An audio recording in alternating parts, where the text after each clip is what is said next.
Chegamos para mais um dia de assuntos muito interessantes aqui no Correspondente Médico e temos o nosso correspondente médico, o doutor Fernando Gomes, para responder todas as nossas questões.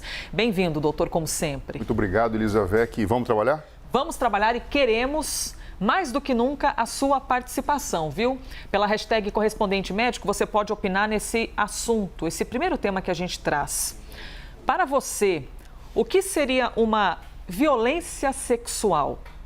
Eu sei que essa pergunta pode parecer boba, mas sempre é importante a gente lembrar desse crime, principalmente quando a gente fala de violência sexual em relação a homens e mulheres.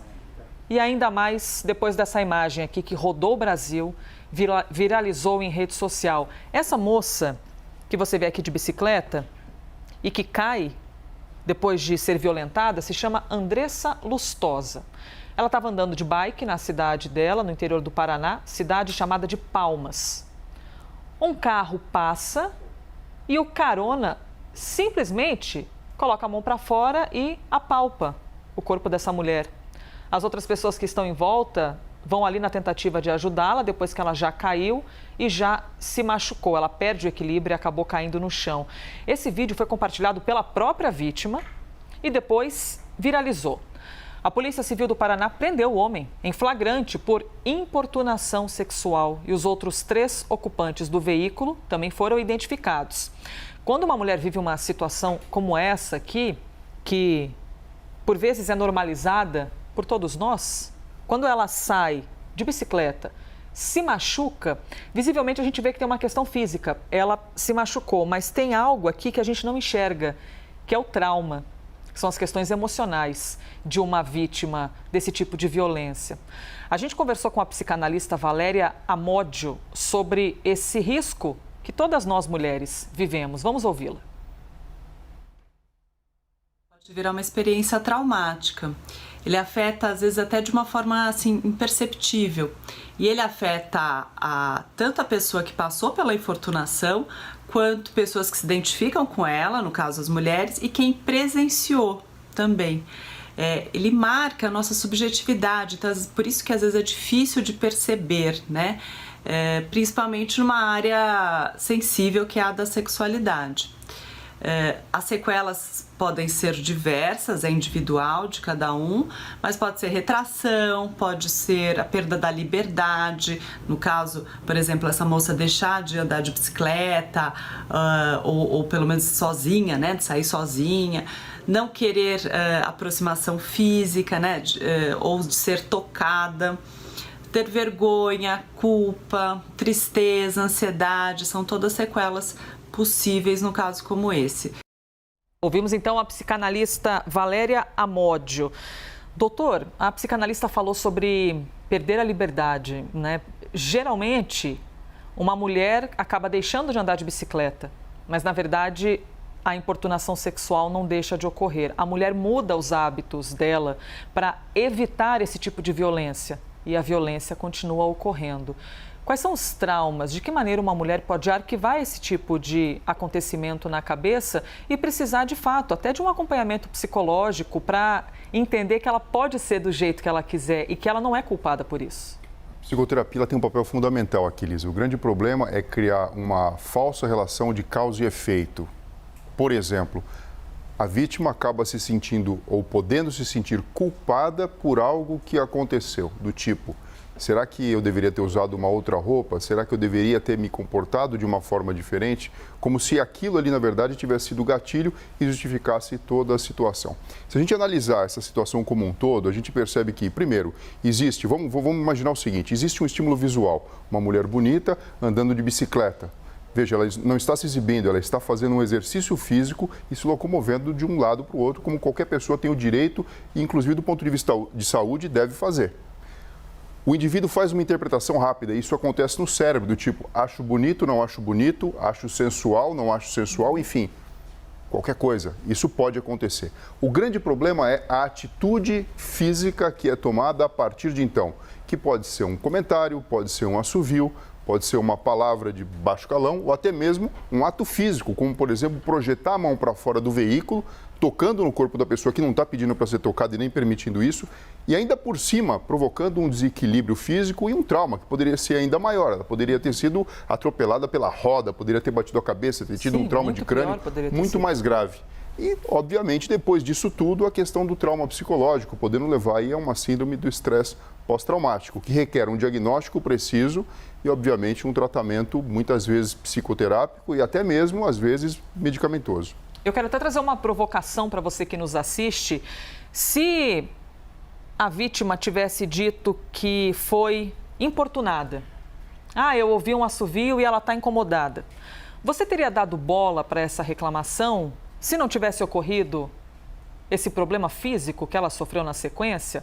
Ou seja, se a gente não estivesse vendo essa imagem aqui, será que a gente se questionaria sobre os hábitos que a gente vem de geração em geração compartilhando de uma família para outra e até normalizando o assédio dentro de um ambiente de trabalho ou uma importunação sexual na rua? É importante que a gente pense sobre isso, e não só sobre o que os homens pensam, mas também sobre o que nós, mulheres, compartilhamos, palavras preconceituosas que só reforçam o machismo, né? Que é imaginar que o homem tem algum poder, alguma superioridade em cima da mulher. A gente tem dados a respeito deste assunto. De acordo com a Secretaria Estadual de Segurança Pública aqui de São Paulo, esse caso foi no Paraná, mas a gente também está trazendo um recorte para você a respeito do estado de São Paulo. Entre janeiro e agosto deste ano, foram registradas quase 34 mil ocorrências de lesão corporal dolosa, quando há intenção. E essa lesão corporal dolosa contra mulheres no estado de São Paulo é uma alta de quase 7% quando a gente compara com o mesmo período do ano passado. Eu quero fazer uma pergunta aqui para o doutor sobre uma questão emocional bastante significativa. Doutor, essas mulheres tiveram coragem de registrar um boletim de ocorrência, mas geralmente, a mulher tem vergonha de chegar até uma delegacia e registrar um boletim de ocorrência. Ou muitas vezes, por a gente ter essa questão normalizada, a mulher pensa, para que eu vou até lá registrar um boletim de ocorrência? Por que a gente, como mulher, sente vergonha de verbalizar quando é assediada no ambiente de trabalho ou quando sofre uma importunação sexual na rua? O senhor falou sobre as mulheres, às vezes, se sentirem culpadas, não é? Acabam atribuindo a elas uma culpa que, na verdade, vem do homem. Existe uma questão cultural e você pode imaginar que, por exemplo, países... o topless, por exemplo, é uma coisa natural e faz parte da própria cultura sem nenhum problema. E outros, no qual se existe essa exposição do corpo, pode estar significando ali alguma informação subliminar. Então, existe uma grande mistura, tanto da questão própria do indivíduo, da composição, da personalidade, do jeito de ser, com o que a sociedade atribui. O que a gente sabe, Elisa, é que assim, não é normal a pessoa mudar o seu jeito de ser por uma questão de medo, por uma questão de preconceito e até mesmo com o receio de estar sinalizando algo que não quer. Eu vou fazer uma pergunta para você aqui e, enfim, se você se sentir à vontade, eu gostaria que você respondesse. Uma situação como essa já aconteceu com você? E eu faço essa pergunta para quem tem em casa também, de bicicleta, na rua, enfim, porque assim, é algo extremamente comum e a gente sabe que não é algo extremamente normal. Doutor, na verdade, incomum é isso não acontecer. Então, nós mulheres, para fugir de brincadeirinhas, por exemplo, a gente limita o nosso jeito de ser. Então, a gente muda de calçada. Ou na hora de sair de bicicleta, eu, por exemplo, que sou ciclista, eu não uso a roupa que eu quero usar. Eu uso a roupa que pode evitar olhares, agressões verbais. Então, as mulheres acabam limitando o jeito de ser por causa da forma como os homens olham as mulheres. A própria vítima, a Andressa Lustosa, disse que o que eu vou ter de fazer? Eu vou ter de parar de andar de bicicleta para que esse tipo de situação deixe de ocorrer? E eu fiz uma pergunta na rede social, se, por exemplo, você já ouviu por aí alguém dizendo esse tipo de frase: nossa, olha a roupa que fulana está usando, nem parece que é casada. Nossa, olha a roupa que está usando, nem parece que é comprometida. Quem determinou que uma mulher tem que se vestir de determinada maneira porque ela é comprometida ou não? Porque a roupa de uma mulher pode ser permissiva para que um homem diga o que quiser sobre ela. Onde é que está escrito isso? Cadê essa regra? Essa regra não existe. Ela é cultural. E só pode ser mudada se a gente fizer um balanço daqueles tremendo de falar na televisão, falar nas rodas de conversa, falar entre os pares, entre os parentes sobre esse assunto. E por isso que a gente trouxe aqui para o quadro, doutor, para que eu pudesse perguntar para o senhor as questões emocionais, para que a gente pare de normalizar a mulher ter de se adaptar às regras determinadas pelos outros. Porque, no fim das contas, para a gente ser mais feliz, a gente precisa ser aquilo que a gente quer ser, que a gente deseja ser de verdade, não é, doutor? Isso. E, na verdade, o grande desafio aqui, Elisa, é um desafio de passagem de informação de geração para geração. É lógico que, conforme a gente fala sobre isso, obviamente, a gente está falando até mesmo de um crime. As coisas, elas vão mudando e vão, na verdade, tomando a proporção que devem, na verdade, ter. O grande detalhe é, primeiro, a interpretação que existe de forma imediata, como, por exemplo, bonito ou não bonito, isso é algo muito difícil da gente interferir. Isso faz parte da natureza humana e até mesmo do gatilho que faz com que os homens tenham atração por mulheres. Isso precisa ser dito. O grande problema é a interpretação de entender que aquela pessoa está aberta ou não para ouvir ou para ser submetida a qualquer tipo de atitude comportamental e até mesmo toque físico ou importunação inadequada ou em desacordo com o que a mulher de fato deseja. Então, é um desafio que a educação, e eu falo não só a educação pedagógica que acontece na escola, mas a educação que acontece dentro de casa, na própria comunidade, tem pela frente, para que a gente possa, na verdade, como você muito bem disse, a gente possa ser o que a gente tem vontade de ser, a roupa que a gente deseja vestir, a forma que a gente deseja comportar, obviamente respeitando todos os preceitos e normalidades que fazem com que os indivíduos se sentam bem. Tanto a pessoa que, por exemplo, coloca determinada roupa, como as pessoas que estão no ambiente em que exista aquela pessoa com aquela roupa determinada. Pois é, aqueles olhares, né, que assediam. Tem muito comentário chegando. Que bom que vocês estão participando e a gente consegue fazer alguma diferença quando traz esse assunto. O Fernando aqui está deixando mensagem, a Bárbara, o Ferreira dizendo que muitos homens não percebem o tanto de facilidades que têm e não fazem nada para mudar o seu cenário. Ou seja, o Ferreira está expandindo ainda mais a discussão. O Marcos está dizendo que esse assunto é muito complexo. Existem diversos fatores que regem o comportamento humano. Fatores históricos, culturais, sociais, religiosos. A gente tem visto, então, doutor, muitos comentários e principalmente de mulheres dizendo que passam por esse tipo de situação. Nós não podemos normalizar esse tipo de situação. Quando a gente pensa que o homem é superior em algum aspecto à mulher, isso tem um nome. Isso se chama machismo. E em 99,9% das vezes, o machismo antecede a violência física de um homem em cima de uma mulher. Basta. Nós temos de falar quantas vezes forem necessárias sobre esse assunto. Próximo tema, doutor Fernando Gomes, burnout. Você já ouviu falar sobre isso? Síndrome de burnout. A gente tem uma matéria aqui no nosso site da CNN sobre esse assunto. Uma pesquisa de uma consultoria americana aponta que mais mulheres estão se sentindo esgotadas no trabalho. O estudo mostra que a representatividade das mulheres no mundo corporativo melhorou. Que bom, só que elas estão sofrendo mais com a síndrome de burnout. Então, temos aqui alguns dados para vocês.